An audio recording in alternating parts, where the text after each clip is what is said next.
Welcome everybody to World of Tanks replays. My name is Maxwell and today's first replay is from the user Goyrad or Goyrad, and he is driving the Batchat 25 ton on an encounter battle on Winter Himmelsdorf. Batchat being a tier 10 medium tank and auto-loader for the French. Going to be a couple of auto-loader replays for you today because I know you like seeing the auto-loader replays. You love seeing those big numbers and huge scores. So it's going to be this one and one other auto-loader. See if you can guess which one it is. Gets early spots on absolutely everybody coming down that middle lane there. Unfortunately for him, wasn't quite loaded. Batchat just got a slightly long reload there. Does spot out two counterpart, what's the word I'm looking for? Yeah, auto loaders there in the form of the 5120 and that T57 heavy. Was trying to get some sneaky shots through a little ruined doorway there, but looks like nobody's heading along this way. He's got to be careful here because he hasn't really got the backup. This can be a very, very strong position, but he hasn't really got the backup of the allied team here. You can see all the tanks that came down the hill rather than up the hill are camped on the banana line rather than here offering some support. You can see the T57 firing off some shots, wondering if the 5120 is going to be doing the same thing. But it looks like he's just going to come around and maybe have a go at Goyrad here. It's going to be a little bit of a risky situation as they've both got pretty high clip damage. And Goyrad's still got no support here. 5120 can't make his mind up whether he wants to go for this or not. Goyrad just hanging around in the area. 5120 moves out into the open, probably just checking to see if he's got any support. See if he's got any support, then they would have fired at him at the 5120 already. And then because there's nobody fired at him already, makes his move, goes round, lures Goyrad into having one shot, then thinks to himself, right, I can go now. Takes one hit, takes another, manages to get some tracking damage onto him. Fires another good one, keeps him tracked, fires another one. And that's all he can do. 5120 does finally get taken out by the T110E4. But Goyrad had to trade all of his hit points there pretty much for the 5120. And some would say that's absolutely not a fair trade. And when you just look at it on paper, then no, that is indeed not a fair trade at all. But I mean, when caught in this position, that is the best of a bad situation there made by Goyrad. There was no way that he could have gotten out of this position without taking considerable damage anyway. With him, this can be a very strong position if you've got the backup. So really, once the decision to come here had been made, that was the only thing that he could do, really, was going to be trade with the 5120. Very unfortunate not to get any damage on that T57 heavy there. Goyrad going to try and lure him out into the open. Gets one good hit on him. He misses. Gets a second. Picks up his first kill now of the match. Very, very unlucky play from the T57 Heavy there. Missing his first shot. He could have taken Goyrad out. No problem whatsoever. Making a move. Decides now to reload his cannon. As he starts flanking around the back of everybody. Gets himself in this little cubby hole here. Just while he reloads. Just in case somebody was following him. Going to make sure that anybody going across that path to the south there is not going to spot him out. Decides now to make a move around the very north of the map. The battle on the hill is going well for the allies at the moment. Looks like they've got the enemy trapped in a pincer movement. Unfortunately, down on the ground, it's not going as well. The enemy team has got a base capture underway, and they do have more tanks on the banana line than the allies do. Looks like it is a T30 going for a cap, but he finds the rear of an Object 704, and this is going to be an easy kill. Takes him out. Now the Jagdpanzer E100, not really very aware of what's going on. Unfortunately, that one just bounced. He starts to slowly spin all the way around, but Goyrad just takes his damage, reverses, and just says to himself, I'm getting out of here. Looks like the IS-7 has managed to reset the T30 in the cap circle now. And that was a good piece of work. Battle on the hill still raging. Goyrad dropped all the way back now and possibly going to try and come around the back of this Jagdpanzer E100. Last time we saw him, he was facing up towards where Goyrad was, but it looks like he is now moving into the street along the D line that he was thinking about moving to, so just has a quick little change of plan there, and he's going to move around the far left-hand flank of the battle and try and come around the back of this Jagdpanzer E100. Not really sure who the Jagdpanzer E100 is positioning for. maybe trying to get some shots up on the hill, as that battle is going pretty badly for the enemy team there. Even though it is going badly, they are still hanging on. Goyrad comes around the back, gets one good hit on the Jagdpanzer E100. One more is all he needs. Takes it and picks up kill number 3.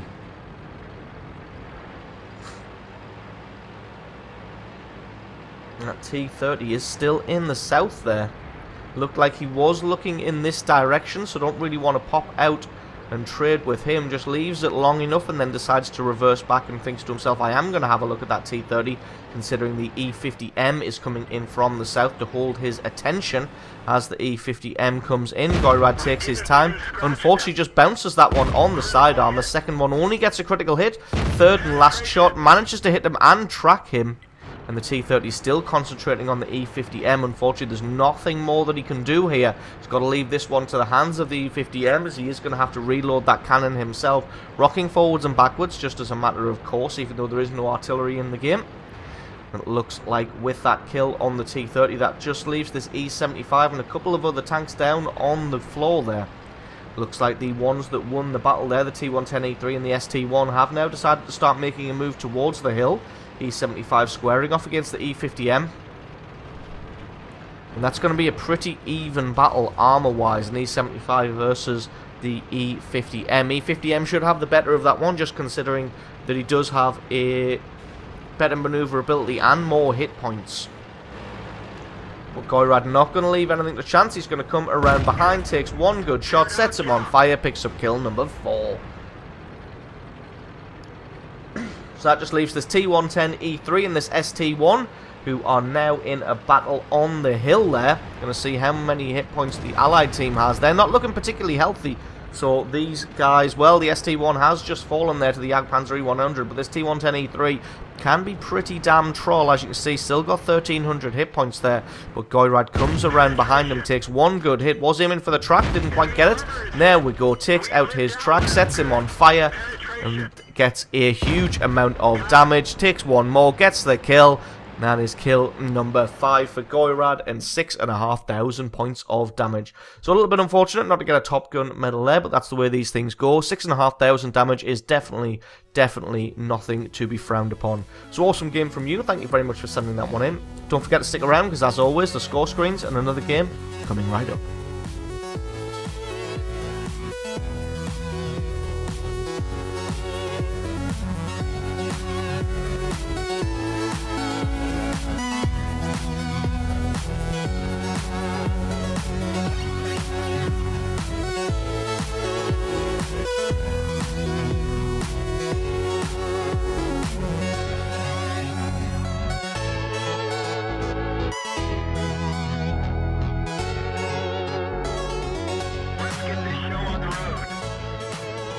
And our second replay is from the user Kafraka. No idea if I'm pronouncing that correctly, probably not, but it looks like Kafraka to me.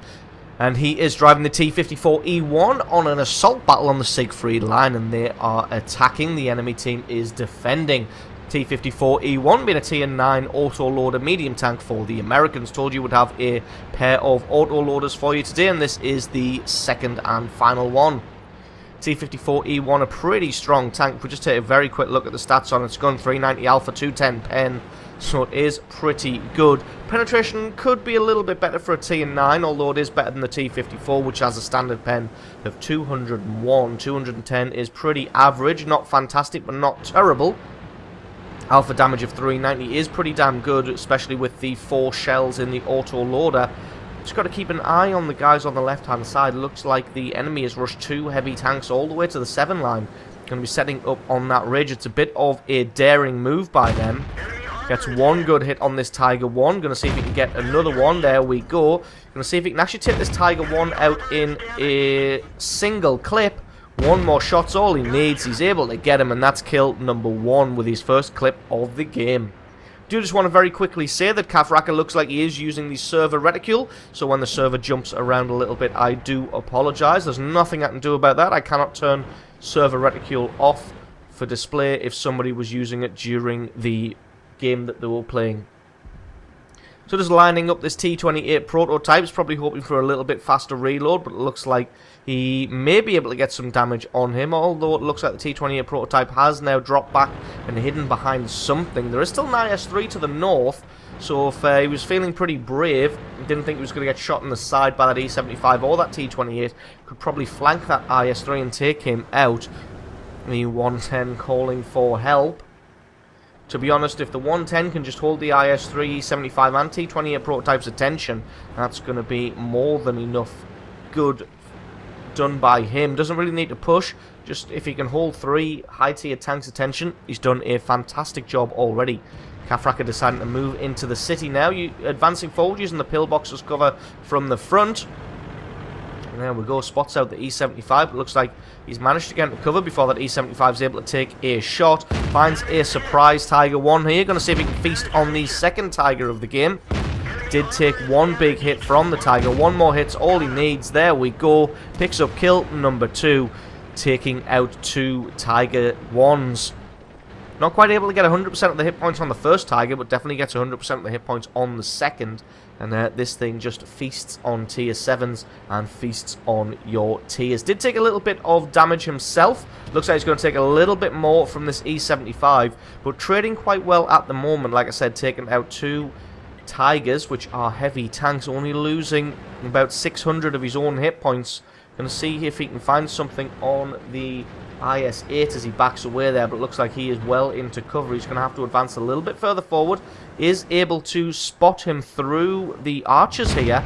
Looks like the IS-8 had a shot, but he's been set on fire. And Kafraka takes him out and does another 1,137 damage to that IS-8. So having a storming game so far. Fired 3 clips and done almost 4,000 points of damage. Had 1 shell left in the chamber, but decided just to reload that one as he doesn't want to be left short if he gets assaulted by an E75, who is pressing on that left-hand side, but it looks like he missed his shot and he is now backing off. The IS-3 from earlier that was squaring off against the 110 has now dropped back and started to make a path towards the city.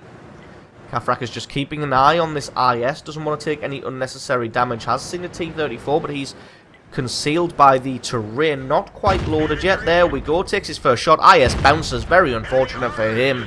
Should have been able to put some damage onto the T54E1 with that huge cannon. Unfortunately, he just bounced that one and gets taken out in return. Got 2 shells left in the chamber, so going to see if we can flank around the rear of this E75. Got to be careful though. The E75 was facing this direction, saw that he had fired, so now is the perfect opportunity to pop himself out, put one through the side of his turret and pick up kill number 5. Still 1 in the chamber, so he decides to go for a reload there. The reload on this tank isn't fantastically punishing. You can see it's about 34 seconds there, so not great, but not terrible either. I know from experience that the AMX 5100 has a 48-second reload on that canister, so it is very, very punishing. You've really got to choose your times when you want to reload. Does see a Pershing, see a medium tank pushing up through the city now, trying to offer some kind of defense. So Kafraka is pretty much loaded, so he's going to flank around behind this Pershing, take him by surprise while he's trying to take the M103 by surprise. Got to wait for the reticule to catch up. That's 1 hit, that's 2, and that is kill number 6 in the well-deserved Top Gun medal. That's his driver taken out by the T-44, but the T-44 hasn't got enough hit points. He gets caught out in the open and he gets taken out. Now Kafraka's going to back off, and I'm pretty sure he uses that medical kit. He does indeed, to bring his driver back to life. Taking out that T-44 was kill number 7 now, and 5,500 points of damage. Now got to press down on this T-28 prototype and this T-54. T-54 is looking a little bit worse for wear, especially now that he gets smacked in the face by that M103. Only got 215 hit points left. Kafraka's got half of his hit points. So he is going to be able to trade very, very well with any tank that he comes up against. Even if this T-28 prototype lands a hit on him from somewhere, he's going to be able to take that and probably take out the T-28 prototype, who has only 851 hit points left. There we go, takes a hit from him, gets 1 good hit. 1 more if he gets a high roll is all he needs. Doesn't quite get the high enough roll, but he definitely has a shot left. Can he get it? Yes, he can. And it looks like the M103 punished the T54 for getting a shot onto his ally there, and he gets taken out as well. And that just leaves this IS-3 and this T-34 somewhere on the field. T-34, I thought was last spotted in the south there, but it looks like we can't. There he is, all the way in the very, very south of the map. A little bit of strange positioning from him. IS-3 still in the city, still reloading his cannon, so we're going to see if he can get some damage onto this guy. It'd be nice if he could pick up a Pool's medal, but I don't think he's going to reach the T-34 in time, considering he is all the way on the south. And that E75 looks like he is intent on capping this one out. And there's an IS Tiger P and a Rheinmetall closing down on the T-34. Hopefully he can take out this IS-3 for his 9th kill, which will be well deserved. Gets around the side of this IS-3 who is tracked, gets one good hit. Can he get another one to take him out? He can indeed. Kill number 9. Almost 7,000 points of damage. He's got 2 shells in the chamber. Got to start making a move towards this T-34. But to be honest, I think it's a lost cause, especially now the T-34 has been vanquished. And that is GG and the victory. So if there was ever a game that was the definition of carrying your team to victory, this is the one, with 9 kills and almost 7,000 points of damage. So awesome replay there from Kafraka, showing his skill in the T54E1. Thank you very much for sending that one in. Don't forget, guys, if you've got yourself a great replay, send that into replay@screenreality.com. Link for that is in the description. Either attach the link to the What Replay website or attach the replay file itself to your email so I can check that one out. And don't forget, if you enjoyed this video, found it useful, informative, you learned something, or you just enjoyed it, think about hitting that subscribe button, because there's a lot more World of Tanks content on this channel. So I have been Maxwell, this has been World of Tanks Replays, and I will catch you guys next time.